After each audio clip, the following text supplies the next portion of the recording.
Andai Oda menyukai sejarah bangsa Indonesia, dan dia menyadur sejarah itu menjadi cerita fiksi, mungkin dia akan menggunakannya sebagai latar belakang dari sejarah dunia One Piece. Karena kalian sadari atau tidak, banyak persamaan yang Oda tunjukkan antara dunia One Piece dan Indonesia sebelum masa kolonial Belanda. Sebelum masuk ke teorinya, Suhu akan menyebutkan dahulu beberapa persamaan antara dunia One Piece dan Indonesia pada zaman kerajaan. Yang pertama, dunia One Piece khususnya Grand Line adalah kepulauan dengan laut sebagai penghubung utama antar pulau. Wilayah Indonesia adalah negara kepulauan terbesar di dunia, yang memiliki kerajaan yang terkenal kuat di laut hingga ada lagunya, "Nenek Moyangku Seorang Pelaut". Ini menunjukkan bahwa pada masa lalu di wilayah Indonesia banyak memiliki pelaut-pelaut yang handal. Pada masa lalu, kerajaan seperti Sriwijaya, Majapahit, dan Demak adalah kerajaan yang besar yang disegani oleh dunia karena memiliki armada laut yang kuat. Yang kedua, di dunia One Piece memiliki batu poneglyph yang diukir dengan bahasa khusus yang tidak semua orang bisa membacanya. Hal ini serupa dengan di Indonesia, yang diketahui juga memiliki banyak sekali prasasti yang tersebar di wilayah Indonesia dengan menggunakan bahasa Sanskerta, suatu bahasa kuno di Indonesia yang tidak banyak orang yang bisa membacanya. Yang ketiga, di dunia One Piece terdiri dari banyak kerajaan di dalamnya, seperti di Indonesia yang pada masa itu memiliki banyak sekali kerajaan-kerajaan yang memiliki wilayahnya masing-masing. Bahkan sampai sekarang ada beberapa kerajaan atau kesepuhan yang masih berdiri.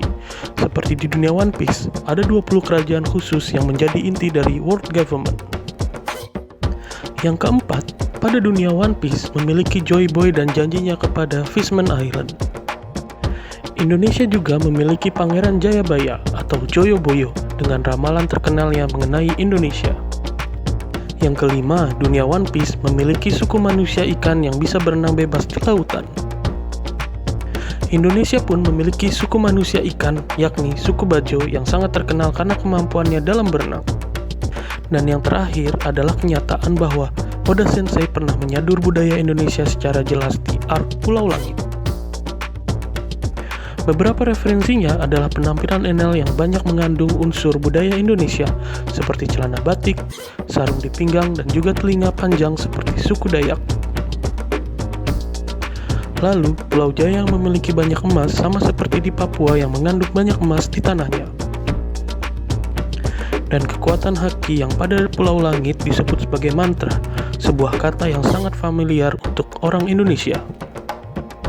Sejarah merupakan cerita yang ditulis oleh pemenang, seperti quote yang paling terkenal dari dunia One Piece yang diucapkan oleh Don Quixote Doflamingo di chapter 556. Siapapun yang memenangkan pertempuran akan menjadi keadilan.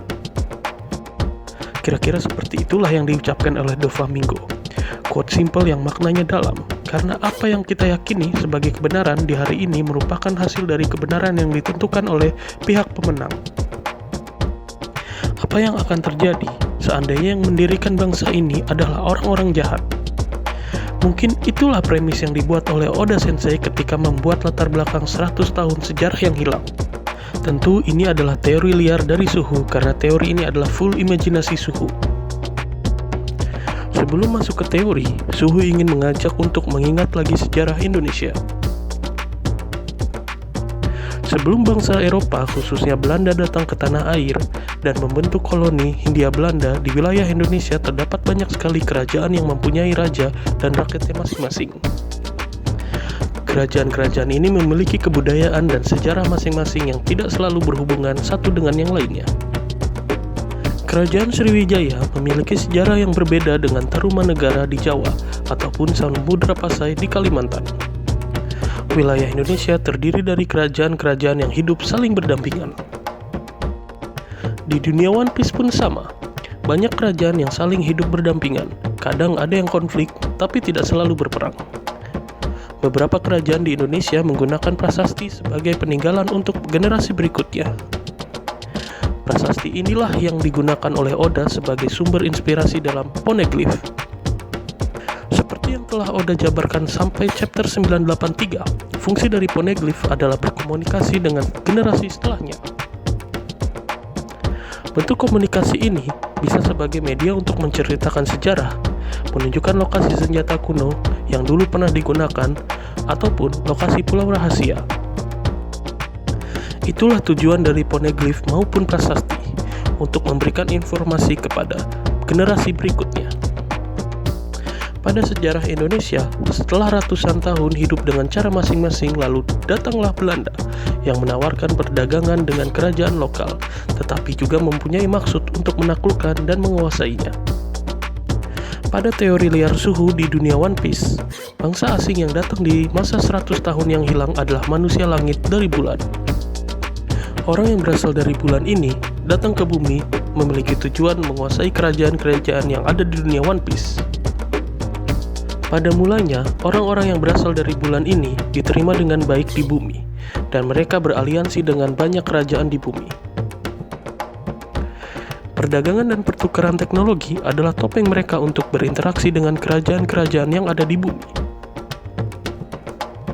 Teknologi yang mereka bawa dan disukai oleh kerajaan-kerajaan itu adalah buah iblis yang memiliki kekuatan beragam. Orang-orang yang berasal dari bulan ini menyediakan ke banyak kerajaan buah iblis agar mereka saling berperang satu sama lain. Lalu ketika sudah hancur, kerajaan yang mereka kuasai dan diambil alih. Dengan dukungan kekuatan buah iblis yang berasal dari orang bulan, kerajaan-kerajaan yang kaya dengan mudah menjadi kuat dan menang atas kerajaan yang lebih lemah. Lalu, kerajaan yang kalah akan dikeruk kekayaannya oleh kerajaan yang menang. Semakin lama, semakin banyak pula kerajaan yang bersekutu dengan orang-orang dari bulan. Sehingga, pada akhirnya, sejumlah 20 kerajaan yang menang membentuk World Government.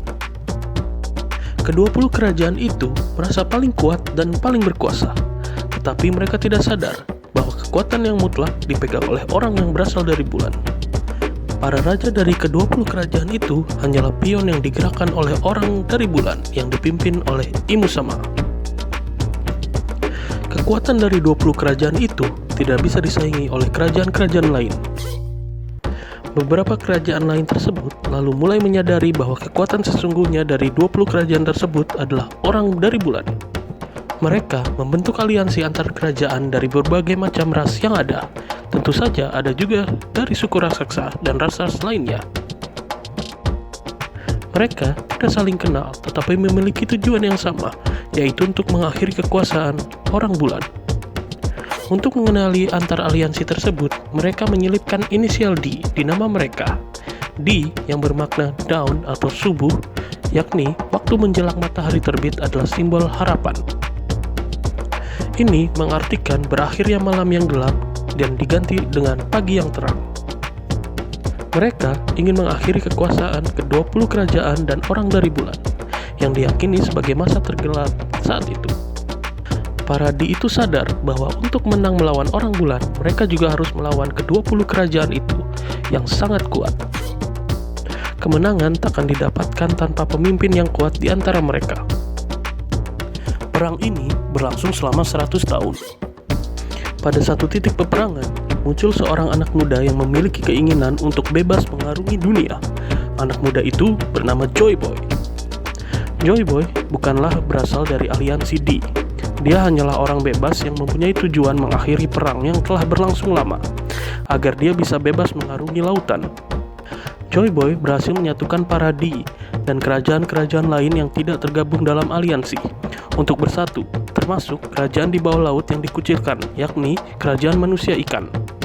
Joy Boy berjanji untuk membantu kerajaan manusia ikan kembali ke darat dan menghilangkan diskriminasi yang dipelopori oleh 20 kerajaan. Bersatunya para kerajaan yang dibantu dengan 3 ancient weapon untuk perang melawan 20 kerajaan dan juga orang bulan yang dipimpin oleh Imu Sama membuat 20 kerajaan ini terdesak. Dalam keadaan terdesak, Joy Boy menyadarkan kepada para kerajaan bahwa musuh sesungguhnya adalah orang dari bulan. Joy Boy berkomunikasi dengan Arabasta yang merupakan bagian dari 20 kerajaan. Arabasta berjanji akan membantu Joy Boy untuk meyakinkan 19 kerajaan lainnya untuk bersatu memerangi orang dari bulan. Setelah orang bulan kalah, aliansi kerajaan pun bubar. Para penyandang Namadi pun kembali ke kerajaan masing-masing.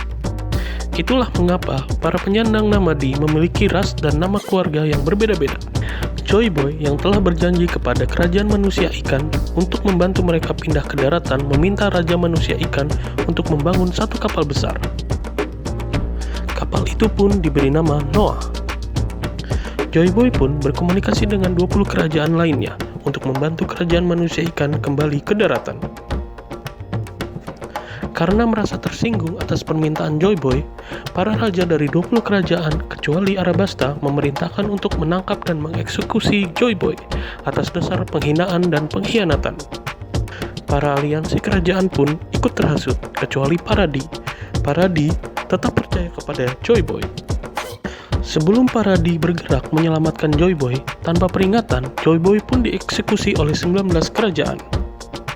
Melihat perkembangan situasi yang menjadi tidak menentu dan juga agar perang ini tidak dilupakan oleh generasi selanjutnya, para penyandang Namadi meminta aliansi mereka, yakni kerajaan dari Wano Kuni, untuk mengukir poneglyph yang menceritakan kisah mereka dan juga sebagai pengingat kepada generasi di bawahnya bahwa pada masa lalu ada musuh yang sangat kuat yang hanya bisa dilawan dengan aliansi yang kuat, dan juga untuk mengenang Joy Boy.